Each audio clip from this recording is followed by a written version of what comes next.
കോളേജിൽ നിന്നും വീട്ടിൽ വന്ന നിമ്ന ഒരു ടേബിൾ ലാമ്പിൻ്റെ മുന്നിലിരുന്ന് ആലോചിക്കുകയാണ്. ആ ടേബിൾ ലാമ്പിൻ്റെ പ്രകാശത്തിൽ നിമ്നയുടെ മുഖത്തെ മൂകത വെളിവാകുന്നുണ്ടായിരുന്നു. തൻ്റെ മുറിയുടെ കതക് തുറക്കുന്ന ശബ്ദം കേട്ട ഭാഗത്തേക്ക് നിമ്ന നോക്കി. അവളുടെ അമ്മയായിരുന്നു അത്. എന്താടാ? വാത്സല്യത്തോടെ നിമ്നയുടെ തലമുടിയിലൂടെ അമ്മയുടെ വിരലുകൾ ഓടി. അവളെ കേൾക്കുവാനായി അമ്മ അരികിലിരുന്നു.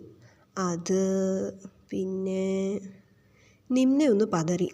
പറയടാ, അമ്മയ്ക്ക് മനസ്സിലാവില്ലായിരിക്കും, എന്നാലും അമ്മ കേൾക്കും. അമ്മ ശാന്തതയോടെ പറഞ്ഞു. ഇന്ന് ക്ലാസ്സിൽ സെമിനാർ എടുത്തത് ഞാനായിരുന്നു.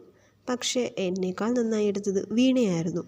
അതുപോലെ സോഷ്യൽ മീഡിയയിലും അവൾക്ക് ലൈക്കും ഫോളോവേഴ്സും ഉണ്ട്. എങ്കിലും എനിക്കില്ല. അവളെ കാണാനും എത്ര ഭംഗിയാണ്. എനിക്ക് പക്ഷേ ഒന്നും പറ്റുന്നില്ല. നിമ്ന ആകെ വിഷമിച്ച് പറഞ്ഞു. അമ്മ ദീർഘനിശ്വസിച്ചു. നാളെ നീ എൻ്റെ കൂടെ നമ്മുടെ ഗാർഡനിലേക്ക് വരണം. Okay, good night Nimma. ശേഷം വാതിലടച്ച് അമ്മ പോയി. നിമ ഉറങ്ങാനും കിടന്നു. പിറ്റേന്ന് ഉറക്കമുണർന്ന നിമ്ന പതിവ് കാര്യങ്ങൾ ചെയ്ത ശേഷം ഗാർഡൻ ഏരിയയിൽ ഇരിക്കുന്ന അമ്മയുടെ അടുത്തെത്തി. നിമ്ന അമ്മയുടെ അടുത്ത് ഗാർഡനിൽ സെറ്റ് ചെയ്ത ബെഞ്ചിലിരുന്നു. ആ ഗാർഡനിൽ പലതരം ചെടികളും പൂക്കളാലും വർണ്ണാഭമായിരുന്നു.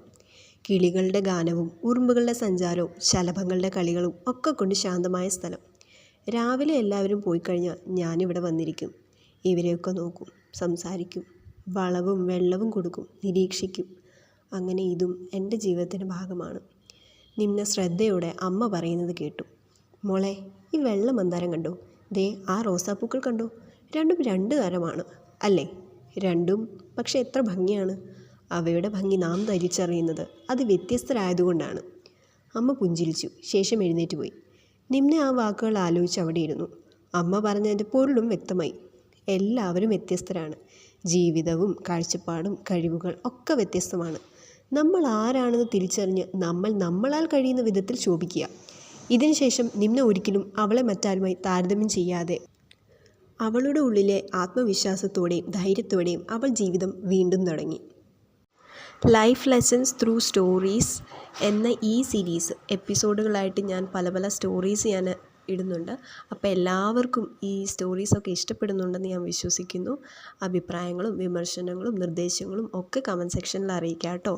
അടുത്ത സ്റ്റോറി ഞാൻ എന്തിനെക്കുറിച്ച് എഴുതണം എന്നതും നിങ്ങൾക്ക് തന്നെ സജസ്റ്റ് ചെയ്യാം. ഞാൻ അതിനെ റിലേറ്റ് ചെയ്ത് ഞാൻ കഥ എഴുതി പോസ്റ്റ് ചെയ്യുന്നതായിരിക്കും. ഒപ്പം നിങ്ങൾക്ക് ഈ സ്റ്റോറീസൊക്കെ ഇഷ്ടപ്പെടുകയാണെങ്കിൽ നിങ്ങൾ നിങ്ങളുടെ വേണ്ടപ്പെട്ടവർക്കും സുഹൃത്തുക്കൾക്കും ഒക്കെ ഒന്ന് ഷെയർ ചെയ്ത് സപ്പോർട്ട് ചെയ്യട്ടോ.